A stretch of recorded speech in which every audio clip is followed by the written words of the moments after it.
Today at the British Chamber of Commerce Presents, we have afternoon tea with Elke Grooten, the head of EU relations at Novartis. It's a question with a lot of layers in it, so I'll try to address a few of them. But it has more to do with the diversity, the people, the opportunity, the richness in culture, in food, in everything. So that was for me very appealing.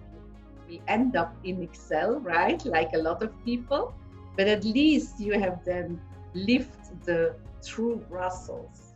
Hi, and welcome to the British Chamber of Commerce Presents Afternoon Tea with.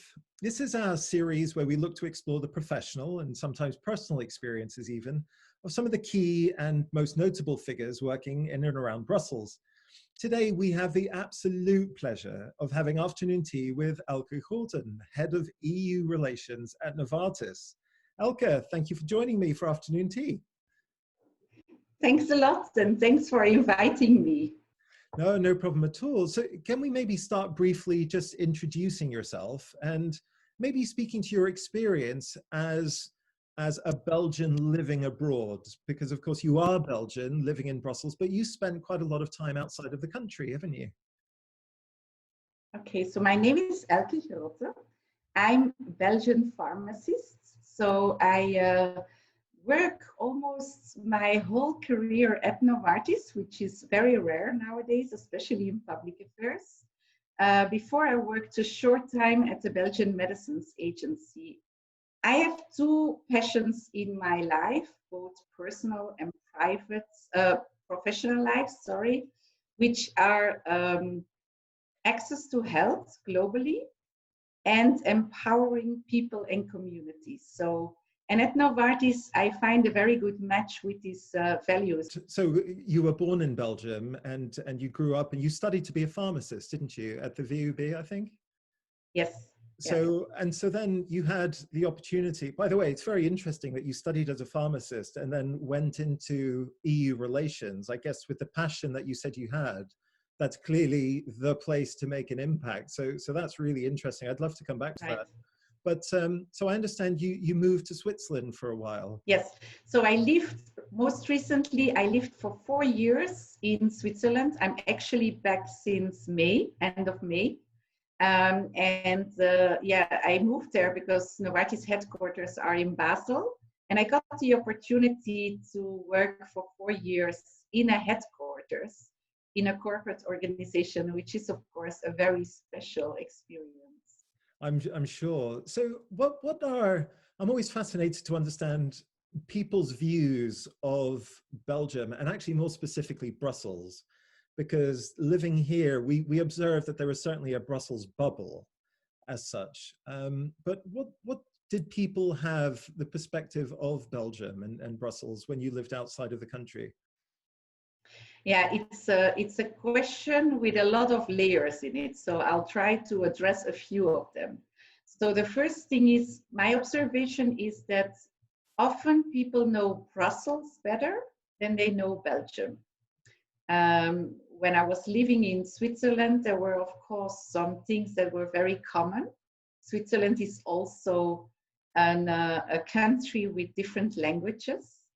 And just like in Belgium, a lot of the, how can I say, media and political attention in other countries around Belgium is always about this political tension between the different regions. So that's, of course, what people often ask about. And I think, as I said, in general, Belgium is a very small country. So what they know best is Brussels as the capital of the European Union. I bet you find that very, very difficult to explain, the concept of what's happening with the political tensions, because I know living here as a Belgian, I can't possibly begin to explain Belgian politics. But so from that perspective of having lived abroad and then coming back to Belgium and coming back to, is that correct that you live in Brussels? Yes, I live in Brussels. Coming back to Brussels, what was it that you most appreciated being back to Brussels? And then maybe the things you may not have liked so much coming back to Brussels? For example, I grew up in Leuven, outside of Brussels. And for me, going to the big city as a student was super excited. And I think what for me is very nice about Brussels is some people might call it a bit chaotic, but it's that it's a city that is built up out of all these different areas. And every area has their specificities. So you have, of course, the, as you said, the European bubble, as we call it as Belgians, and we can come back to that, can give you some insights there, how Belgians look at it. But you also have, of course, the historical center. You have then also, you know, the different, you have Saint-Gilles that is very popular with young people, more the residential areas in Schaerbeek. So I would say Brussels is very fascinating because it's a lot of different places in one. The other thing I find very interesting is, for me, Brussels is a city of minorities. So you only have minorities. There is not one big majority, which means that we all have to live together. And for me, it functions really well. Now, having lived in a country like Switzerland, that is super, super organized, you know, everything is organized. It's super clean. There are rules for everything. I have to say, it has the advantages, you know, because for people coming from Switzerland, Brussels looks really chaotic, and I can imagine people from other countries also. For me, I would say at a certain moment, I started to find Switzerland a little bit boring, because part of the beauty of Brussels is that everyone, you know, it's live and let live, you know, everyone can find what they are looking for, and people with different interests live together. Yeah, I think that that's definitely one of the things that I love the most. In fact, I was describing to my daughter, who's currently at high school, how, of course, high school, it seems very big, but of course, when you go to university, then you go from a school of 2,000 students to a school of 20,000 students. And there's that similar context. With 20,000 students, you will always find your group, the group that you'll be able to fit in with. Yes, And as you yes, say, I've not heard that perspective of Brussels as a place of minorities, but that's exactly what it is. You're absolutely right. So finding your place is really interesting. So if I may come back to, you were mentioning that, so you studied as a pharmacist. Coming to Brussels, was that a conscious effort to try and make an impact in sort of in European capital? Or was that just a lucky coincidence that you started working for a company and that you could go into making a difference? very quickly when I was studying here, I decided that I wanted to stay here. So actually, it had nothing to do with the European institutions being here, but it had more to do with the diversity, the people, the opportunity, the richness in culture, in food, in everything. So that was for me very appealing. How did I end up in